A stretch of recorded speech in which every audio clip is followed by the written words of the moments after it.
আজকে পবিত্র জুমার দিন। সপ্তাহের ভিতরে সর্বশ্রেষ্ঠ দিন হচ্ছে জুমা। এই জুমা সাপ্তাহিক ঈদের দিন। আমরা বর্তমান বিশ্বের যেই অবস্থাতে আমরা বসবাস করতেছি, এই বিশ্বের মুসলমানের আপনকে পরকে মুসলমান জাস্টিফাই করার ক্ষমতা হারিয়ে ফেলেছে। মুসলমানের জন্য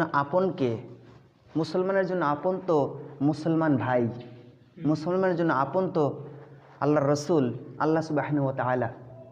আর মুসলমানদের চরম শত্রু হচ্ছে দুইটা জাতি, একটা হচ্ছে ইহুদ আর একটা হচ্ছে মুশরিক। এই ইহুদ আর মুশরিক যতই বলুক আমরা মুসলমানের উপকার করে দেব, এ কোনোদিনও করবে না। এক নম্বর ইহুদি, এদের মিশনে কিভাবে মুসলমানদের দমন করা যায়, মুসলমানদের ক্ষতি করা যায়। আর দুই নম্বর হচ্ছে মুশরিক, যারা মূর্তি পূজা করে, মুশরিক আল্লাহর সাথে শরিক করে, তারা সবসময় মুসলমানের কিভাবে ক্ষতি হয় এই চেষ্টাটাই তারা করে। আমরা এই ইহুদি আর মুশরিকদের চক্রান্তে আমরা আমাদের নিজেদের ভাইয়ের উপরে জুলুম করি। বৈশ্বিকভাবে রাজনৈতিক বিশেষজ্ঞ যারা আছেন, যারা রাজনীতি বিষয়ে বোঝেন, বিশ্ব রাজনীতি সম্পর্কে ধারণা রাখেন, জাতীয় লেভেলের রাজনীতি বিষয়ে ক্ষমতা রাখেন,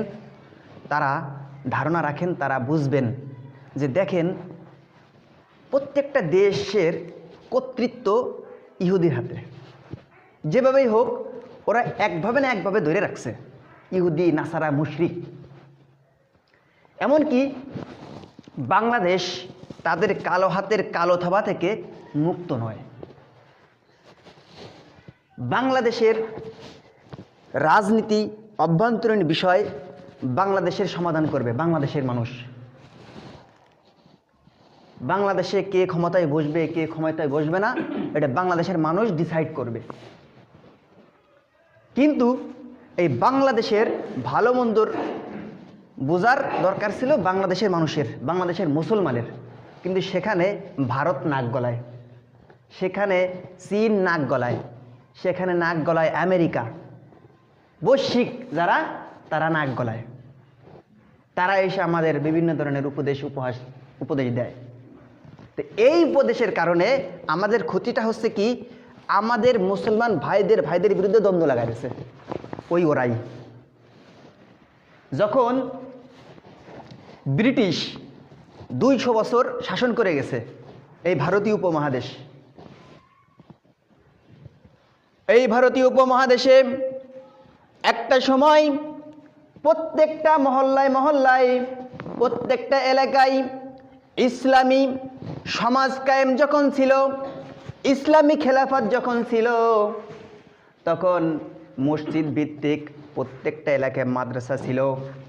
মাদ্রাসা থাকার কারণে মাদ্রাসার স্থায়ী সম্পদ ছিল, জমি ছিল, বহুত জমি ছিল। মাদ্রাসার বড় মজবুত ফান্ড ছিল, মসজিদ ভিত্তিক মসজিদের বড় ফান্ড ছিল।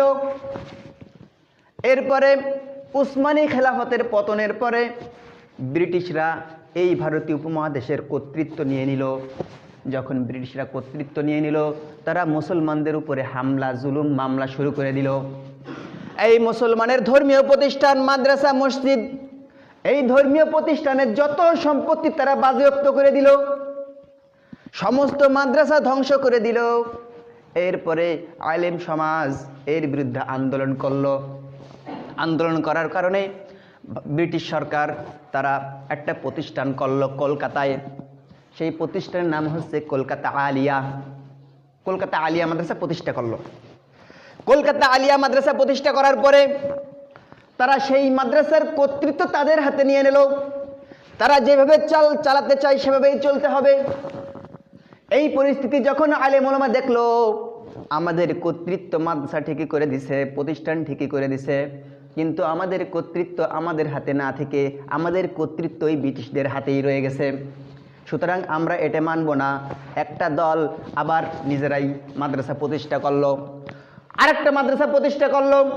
সেই মাদ্রাসা হচ্ছে ভারতের দেওবন্দ। দেওবন্দ মাদ্রাসা প্রতিষ্ঠা করলো, এদিক দিয়ে আলিয়া মাদ্রাসা প্রতিষ্ঠা করলো। আবার এই আলিয়া মাদ্রাসায় ব্রিটিশরা কর্তৃত্ব রাখার কারণে আরেকটা গ্রুপ এদের কর্তৃত্ব না মানার কারণে তারা আবার দেওবন্দ মাদ্রাসা প্রতিষ্ঠা করলো। দেওবন্দ মাদ্রাসা যখন প্রতিষ্ঠা করলো, দুই প্রতিষ্ঠান যখন ব্রিটিশরা কর্তৃত্ব ছেড়ে বিদায় নিয়ে গেল, বিদায় নিয়ে যাওয়ার পরে আলিয়া মাদ্রাসা মুক্ত হয়ে গেল। এরপরে কওমি মাদ্রাসা চলতেছে, আলিয়া মাদ্রাসাও ভালো আছে, কওমি মাদ্রাসাও ভালো আছে, দুই মাদ্রাসাই ভালো, কোনো মাদ্রাসাই খারাপ না। কিন্তু এই যে আলিয়া মাদ্রাসা যারা পড়ে, কওমি আলারা আলিয়াকে সহি দেখতে পারে না, আবার এই আলিয়াকে সহি দেখতে না করার কারণে এই আলিয়া গ্রুপে কওমি গ্রুপ বলে ইহুদিদের দালাল, খ্রিস্টানদের দালাল। যেহেতু খ্রিস্টানরা এই মাদ্রাসা প্রতিষ্ঠা করে গেছে আন্দোলনের ভিত্তিতে, কিন্তু যতই আন্দোলনের ভিত্তিতে প্রতিষ্ঠান করুক না কেন, এটা তো মুক্ত হয়ে গেছে। যখন ভারতীয় উপমহাদেশ তারা শাসন করতেছিল, তারা ভারতীয় উপমহাদেশ সমস্ত কিছু তাদের হাতে ছিল।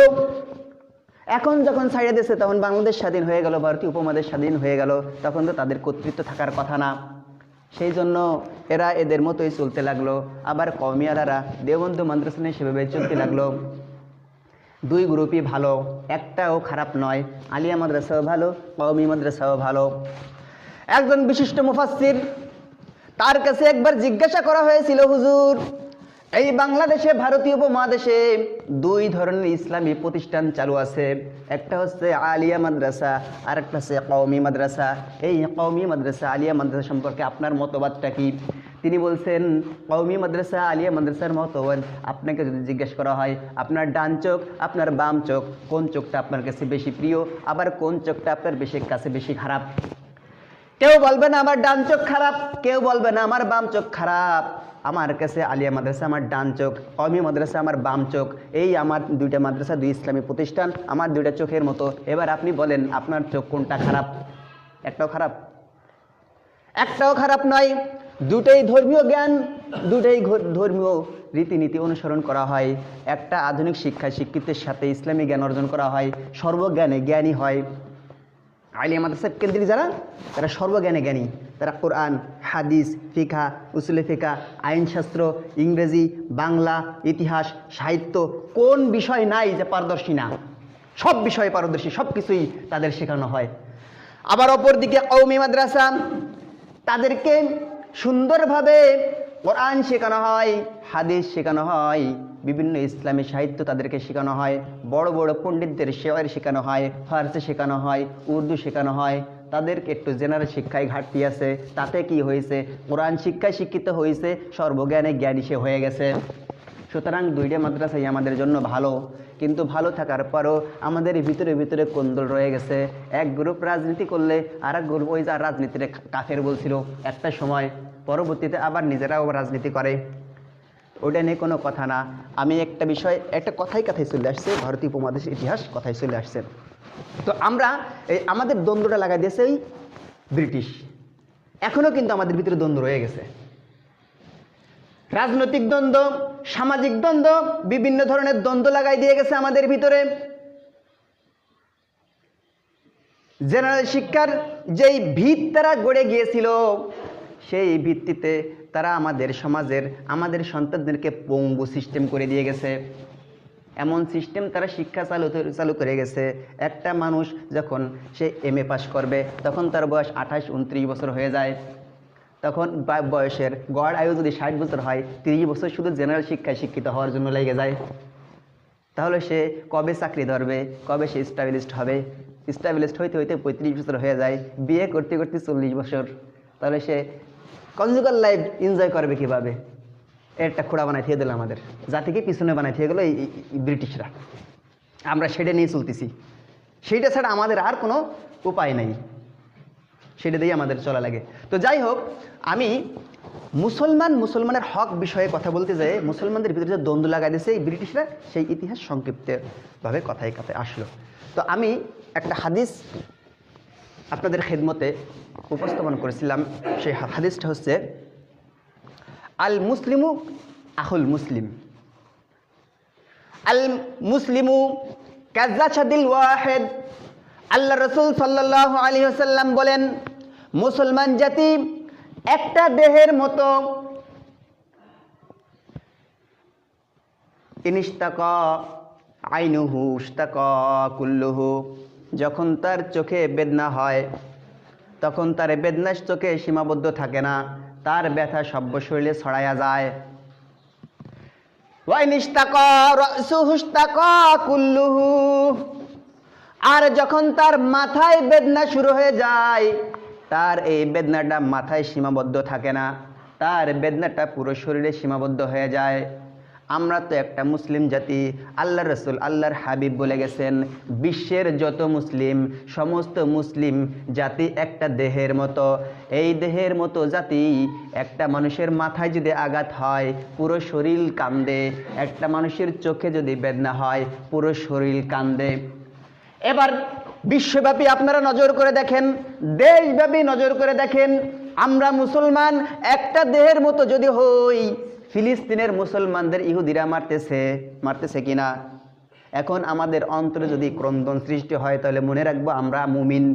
যদি ক্রন্দনের সৃষ্টি হয়, আমার অন্তরে ব্যথার সৃষ্টি হয়, তাহলে বুঝবো আমি মুমিন। আর যদি ব্যথার বেদনা সৃষ্টি না হয় তাহলে বুঝতে হবে আমার ইমানে ঘাটতি আছে।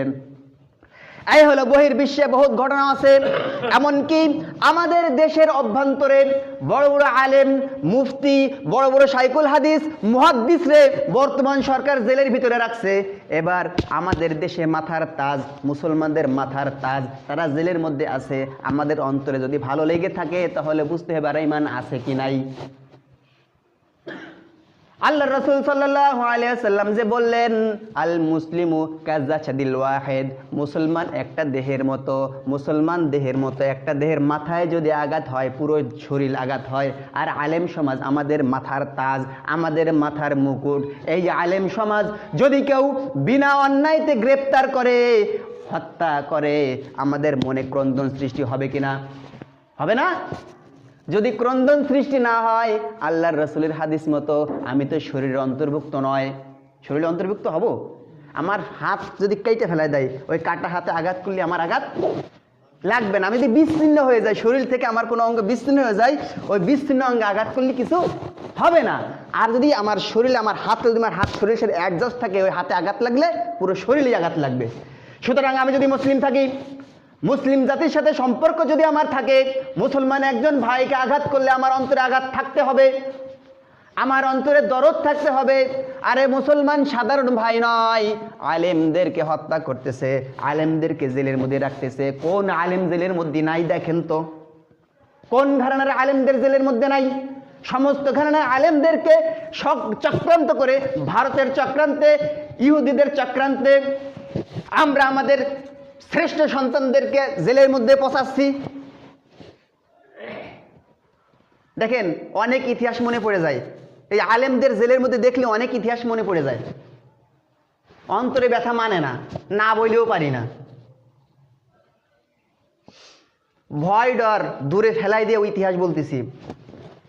বাংলাদেশের ইতিহাসে সবচেয়ে বড় লং মার্চ, সবচেয়ে বড় অবরোধ কবে হয়েছিল জানেন? আপনারা কি জানেন? বাংলাদেশের ইতিহাসে সবচেয়ে বড় লং মার্চ হচ্ছে 2013 সালে। আর বাংলাদেশের ইতিহাসে সবচেয়ে বড় অবরোধ ছিল 2013 সালে। 2013 সাল যখন একটা যুদ্ধ অপরাধীর মামলায়, যুদ্ধ অপরাধীর বিচার যখন করতেছিল সরকার, তৎকালীন সরকার, তখন একটা গ্রুপ যুদ্ধ অপরাধীদের বিচারের আবেদন করে শাহবাগ চত্বরে তারা আন্দোলন করতেছিল। আন্দোলন করতেছে ভালো কথা, যুদ্ধ অপরাধীদের আন্দোলন তোমরা করো, স্বাধীনতা বিরোধী শক্তি, তাদের বিরুদ্ধে আন্দোলন করবা, ভালো কথা করো, এটা তো কোনো খারাপ কথা না। কিন্তু আন্দোলন করতে করতে করতে করতে ওই আন্দোলনের মজলিস থেকে, ওই সমাবেশ থেকে আমার হৃদয়ের সবচাইতে শ্রেষ্ঠ জায়গা কলব, আমার কলিজা, আপনাদের কলিজা, আমাদের নয়নমণি, আপনাদের নয়নমণি, পুরো মুসলিম উম্মার নয়নমণি, সেই নয়নমণিকে গালি দিয়েছে তারা। আল্লাহর হাবিবকে গালি দিয়েছে, আল্লাহকে গালি দিয়েছে। ওই গণজাগরণ মঞ্চ থেকে গালি ভেসে আসছে। যখন গালি দিল, মুসলিম উম্মাহ এই গালি কখনোই বরদাস্ত করতে পারে না। তখন বাংলাদেশের সর্বশ্রেষ্ঠ আলেম, সমস্ত আলেমদের একটা বৈঠক হইল। আলেমদের বৈঠক হলো, আলেমদের বইটা খাওয়ার পরে একটা অরাজনৈতিক সংগঠন হলো হেফাজতে ইসলাম। হেফাজতে ইসলাম গঠন হলো, ঢাকার প্রত্যেকটা মাদ্রাসার মসজিদের ইমাম সাহেবদের লিফলেট বিতরণ করা হলো, বলা হলো আপনারা এই বিষয়ে বক্তৃতা করেন। আল্লাহ রসুলকে গালি দিছে, আমরা বসে থাকতে পারবো না, আমরা আন্দোলন করব, চাই শহীদ হই মরে যাই, যাই হোক না কেন আমরা আন্দোলন করবই, রাজপথ কাঁপাবোই কাঁপাবো। আমার মুসলমানকে গালি দেয়, আমরা ঘরের মধ্যে বসে থাকবো? কখনোই হতে পারে না, ইটস হোয়াট ইম্পসিবল, কোনোদিনও সম্ভব না। সে যেই হোক না কেন আমার নবীকে গালি মারবে, সেই বিচার বাংলাদেশে হবে না, আমরা বসে থাকবো? কেমন মুসলমান হবো আমরা? কোনো দিনও সম্ভব না, কলিজা ছিঁড়ে চলে যাবে, তাও আমার আল্লাহ রসুলকে গালি দিয়েছে, তার বিচার করাই লাগবে। বিচার করলো না, লং মার্চ হলো, লং মার্চ থেকে 13 দফা দাবি উত্থাপন করা হলো। যারা আল্লাহ রসুলকে গালি দিছে তাদের বিচার করা হবে। সেই বিচার কোনো আইন কর্ণপাত করলো না সরকার, নাস্তিকদের কোনো বিচার করলো না। বাধ্য হয়ে আলেম ওলামা তৌহিদি জনতা আবার শাপলা চত্বরে গেল, অবরোধ করলো। সেই অবরোধের বীর মুজাহিদ ছিলাম আমি। আমার আব্বাকে বলেছিলাম, আব্বা আমি শহীদ হওয়ার জন্য যাচ্ছি, শাপলা চত্বরে আমি যাব। আমার আম্মা বলেছিল, তুমি এখনো ছোট, তোমার যাওয়ার দরকার নাই। আমার আব্বা বলছিল, তুই যা, তোকে ছাড়িয়ে দিলাম আল্লাহর রাস্তায়। আমি শাপলা চত্বরে গিয়েছিলাম, সেখানে আমার চোখের সামনে আমি যখন শাপলা চত্বরে উপস্থিত ছিলাম তখন সরকারের অবস্থা, মুভমেন্ট খুবই খারাপ ছিল। ওই শাপলা চত্বরে যখন আমরা উপস্থিত হয়ে গেছিলাম, সরকারের হেডকোয়ার্টারে মাথায় টনক নেড়ে গেল। আমরা যদি এদেরকে উৎখাত না করি আমাদের ক্ষমতা থাকবে না। তারা তাদের গুন্ডা বাহিনী আমাদের চারিদিক দিয়ে লেলাই দিল। আমার চোখের সামনে আমার ভাইকে কুপাই কুপাই হত্যা করা হয়েছে। আমার চোখের সামনে এমন অবস্থা, পরিস্থিতির সৃষ্টি হয়ে গেছে, চারিদিক দিয়ে ঘিরে ফেলাইছে, লক্ষ লক্ষ জনতাকে ঘিরে ফেলাইছে সরকারি সন্ত্রাসীরা। ঘিরে যখন ফেলাই দিয়েছে, আমরা তো বুঝে গেছি আমাদের আর রক্ষা নাই, ওরা আমাদের মেরেই ছাড়বে। আমরা মাদ্রাসার কয়েকজন ছাত্র ছিলাম একসাথে, তখন আমরা বলেছিলাম, ভাই এখান থেকে উদ্ধার হইতেই হবে। তখন আমরা একটা মসজিদের ভিতরে গিয়েছিলাম। মসজিদে যখন গুঞ্জন শুরু হয়ে গেছে, মসজিদে আজকে আগুন ধরাই দিতে পারে, সরকারের গদি যখন চলে যাওয়ার সময় হয়ে যাবে, সরকার আলেম ওলামা মানবে না, সবাইকে অ্যারেস্ট করবে, সকলের উপর গুলি ছাড়াই দেবে। এই কথা যখন গুঞ্জন শুরু হয়ে গেল, আমরা ওখান থেকে বাহির হয়ে আসবো কিভাবে, বাইর হওয়ার জন্য পথ খুঁজতেছি। যখন বাইর হওয়ার পথ খুঁজতেছি, এক ভদ্রলোক আমাদেরকে খেয়াল করলেন, লক্ষ্য করলেন। তখন আমাদেরকে নিয়ে গেলেন ওনাদের বাড়িতে। ওনাদের বাড়িতে গেলাম, দেখলাম পরিস্থিতি, টিভিতে কি অবস্থা তা দেখলাম।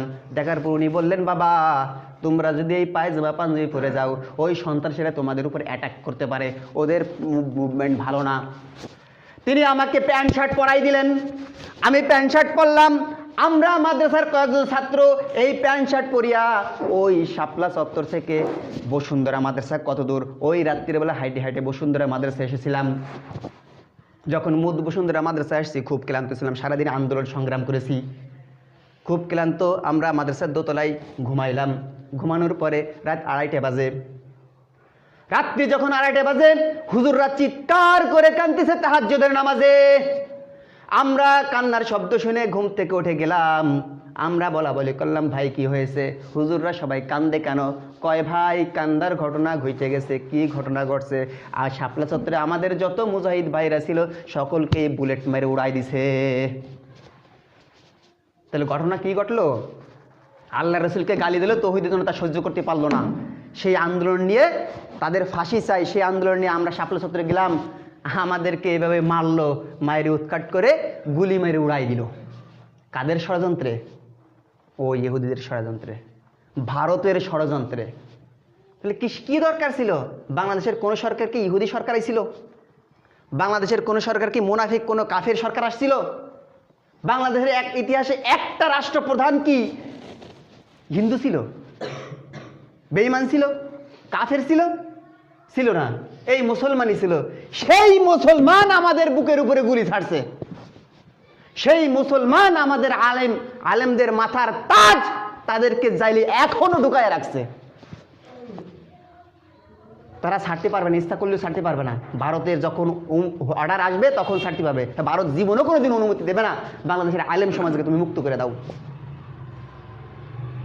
আমার চোখের সামনে আমার ভাইরে কোপানো হয়েছে। তৌহিদের জনতা কি অপরাধ ছিল? কি অপরাধ ছিল তৌহিদের জনতার? তারা সরকারকে গদি থেকে নামাতেও চায় নাই। তারা 13 দফা দাবি উত্থাপন করেছিল। তারা তাদের মূল দাবি ছিল যারা আল্লাহ রসুলকে গালি দিয়েছে তাদের বিচার করতে হবে।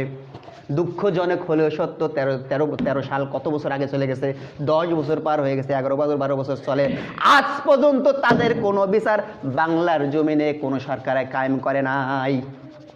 এখন পর্যন্ত তাদের কোনো বিচার হয় নাই। তারা দিব্যি ঘুরে বেড়াচ্ছে। আর আমাদের আলেম সমাজ তাদেরকে ধরে ধরে লাল দালানের ভিতরে ঢুকাচ্ছে। ঈমান কোথায়? আল্লাহ রাসূল সাল্লাল্লাহু আলাইহি ওয়াসাল্লাম তো বললেন যে মুসলমান একটা দেহের মতো। কোন মুসলমানের যদি একটা মুসলমান যদি আক্রান্ত হয়, ফতোয়া স্বামীর ভিতরে এসেছে, কোনো বিশ্বের কোনো প্রান্তে যদি একজন মুসলমান কাফেরদের হাতে বন্দী থাকে, যদি কোনো মুসলমান নারীর ইজ্জত কোনো কাফের হাতে জিম্মি হয়ে যায়, পুরো মুসলিম উম্মার সমস্ত মুসলমানের উপরে জিহাদ করা ওয়াজিব হয়ে যায়। সমস্ত মুসলমানের উপরে জিহাদ ওয়াজিব হয়ে যায়। আর আমাদের অন্তরে একটু ক্রন্দন হয় না, একটু চিন্তা জাগে না কি হচ্ছেটা কি, বিশ্বব্যাপী হচ্ছে কি, দেশব্যাপী হচ্ছেটা কি, আলেমরা কি ক্ষতি করতেছে সরকারের। আমাদের একটু বিচার করার দরকার, চিন্তা করার দরকার। আমাদের শ্রেষ্ঠ সন্তানদেরকে তারা কেন হত্যা করতেছে, কেন তারা জেলের ভিতরে ঢোকাচ্ছে, চিন্তা করার দরকার, চিন্তা করার দরকার। একজন মুফাসসির বলছেন যে বুথুম পেঁচা যদি কোনো ফুল বাগানে একটা বুথুম পেঁচা যদি বসে, ওই ফুল বাগানের তামান ফুল বাগান নষ্ট করার জন্য একটা বুথুম পেঁচা যথেষ্ট। কিন্তু বর্তমান জামানায় ফুল বাগানের প্রত্যেকটা ডালে ডালে বুথুম পেঁচা বসে গেছে। প্রত্যেক ডালে ডালে যাবেন কোথায়?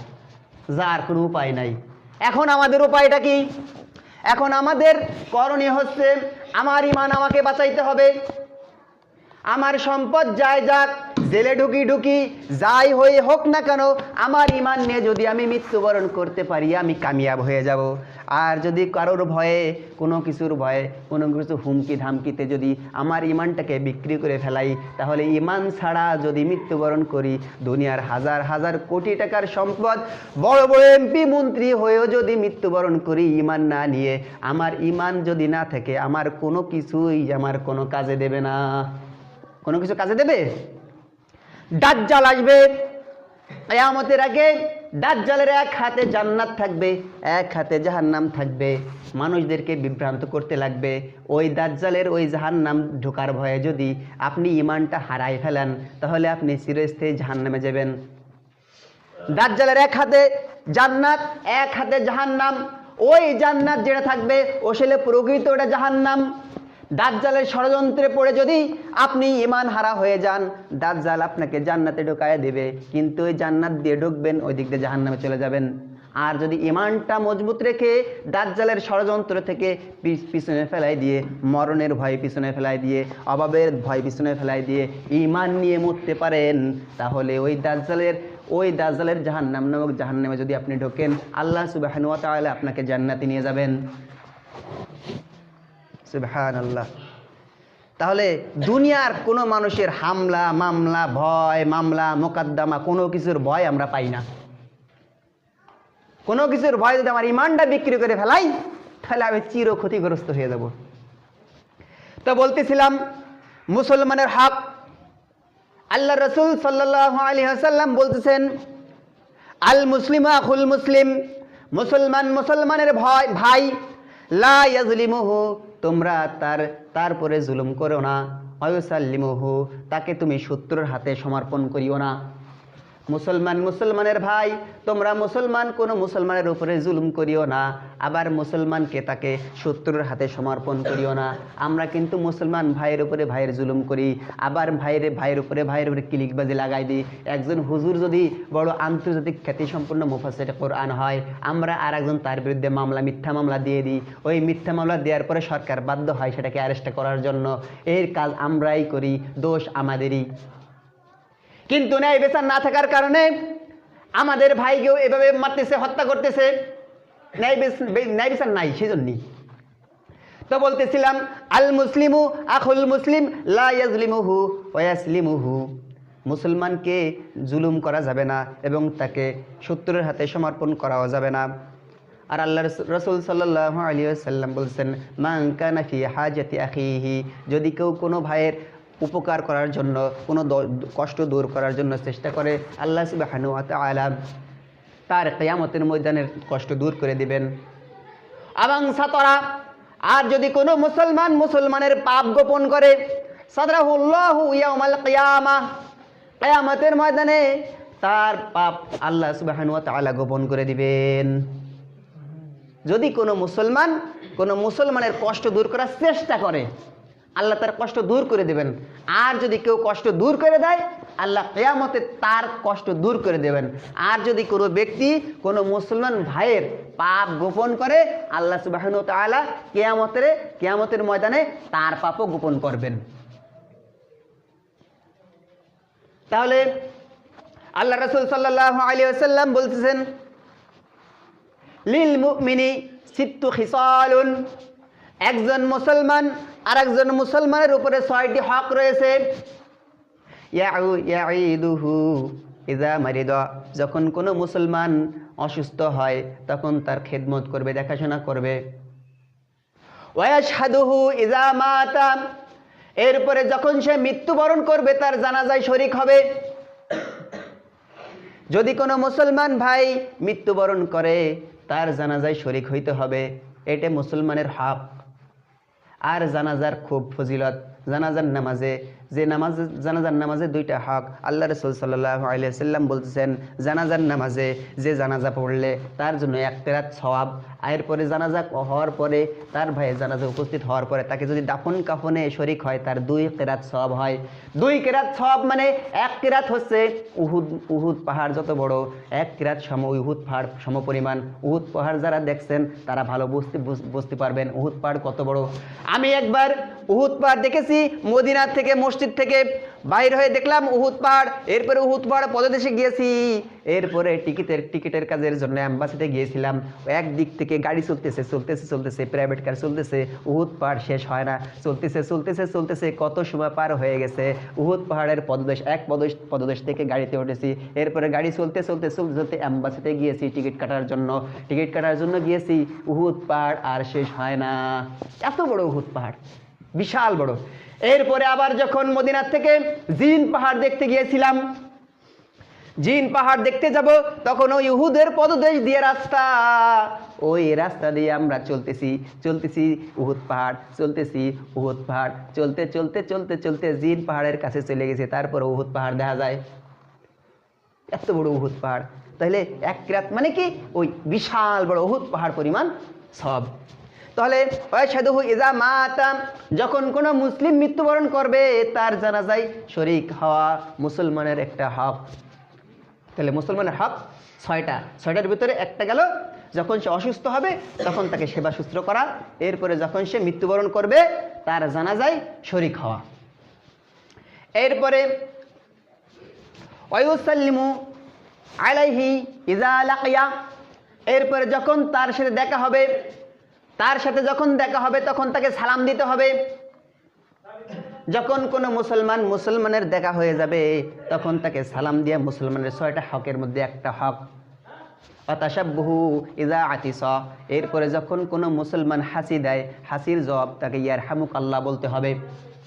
ওয়ায়ানসাহু লাহু ইযা শাহিদা আও গাব, এরপরে আরেকজন মুসলমান ভাইয়ের কল্যাণ কামনা করবে, তার জন্য ভালো নেক ধারণা রাখবে।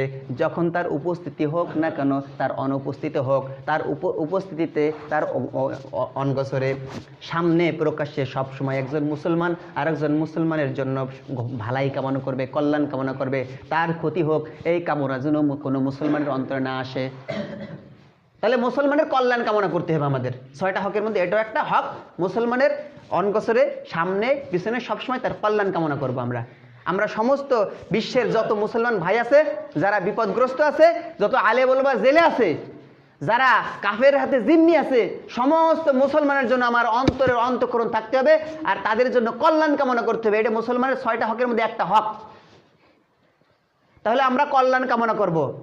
যারা যেসব আলেম ওলামা জেলের মধ্যে আছে, জেলের মধ্যে উপস্থিত জালেম সরকার অধীনে, আমরা দোয়া করবো আল্লাহ আমার মুসলমান ভাই আমাদের মাথার তাজ যেন ওই জালেমের কারাগারের ওই শিকল ছিন্ন করে আবার রাজপথে আসতে পারে, কোরআনের ময়দানে কোরআনের খেদমত করতে পারে। আমরা সেই দোয়া করব। আমরা কল্যাণ কামনা করবো তো ইনশাআল্লাহ। সব জায়গা থেকে বিদেশে যদি মুসলমানের উপরে হামলা হয়, ফিলিস্তিনে মুসলমানের জন্য হামলা হয়, আমরা কি করি? আমরা বলি, আলেম ওলামা বলতেছেন ফিলিস্তিন মুসলমানদের ভাইদের সাহায্যার্থে আমরা তো যুদ্ধ করতে যেতে পারতেছি না, আমরা কি করব? তাদের পণ্য বয়কট করব। শোনেন না আপনার কথা? এখন এটা হচ্ছে বিদেশে পণ্য বয়কট করব। এখন অভ্যন্তরীণে যদি আমাদের কোনো সরকার, কোনো জালেম সরকার কোনো আলেমদেরকে কারাঘরের ভিতরে আবদ্ধ রাখে, তার প্রতিবাদ কিভাবে করব আমরা? তার প্রতিবাদ যখন আলেম সমাজ যখন যেইভাবে বলে তখন সেইভাবে করা উচিত আমাদের। যখন বলে উম্মত লা ইয়াজমাউল উম্মতি আলা দালাল, আল্লাহ রাসূল বলছেন আমার উম্মতরা পথ ভ্রষ্টের উপর একত্রিত হবে না। বাংলাদেশের সমস্ত ঘরানার আলেম ওলামা একমত, যেই সরকার জালেম, যেই জালেম সরকার মুসল্লিদের উপরে গুলি মারে, আলেম ওলামাদের জেলের ভিতরে ঢোকায়, সেই সরকার কোনো দিনও মুসলমানের সরকার হইতে পারে না।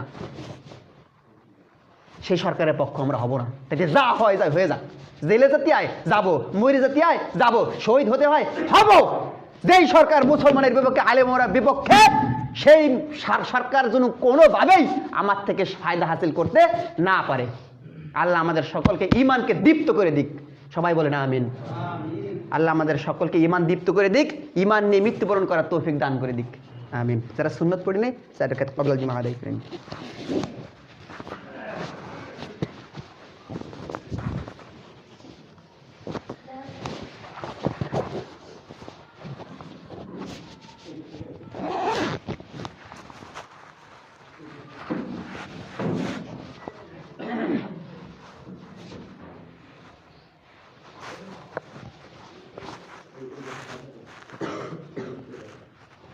হ্যাঁ